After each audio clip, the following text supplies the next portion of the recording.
السلام علیکم ورحمۃ اللہ وبرکاتہ۔ یہ ہے حضرت امام غزالی رحمۃ اللہ تعالی علیہ کا مقبرہ، اور یہاں پر ہم لوگ حاضر ہوئے ہیں۔ آپ ان کی مزار شریف کی زیارت کریں۔ اللہ تبارک و تعالیٰ نے بہت علم سے نوازا تھا، آپ نے کئی کتابیں تصنیف فرمائی۔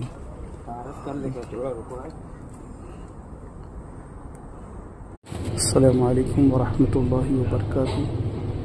یہ مزار مقدس حضرت امام غزالی، جنہوں نے مکاشفۃ القلوب اور احیاء العلوم کتاب لکھی، اور عراق کے بغداد کے اس علاقے میں آپ کی خدمات دینیہ کا دائرہ بہت وسیع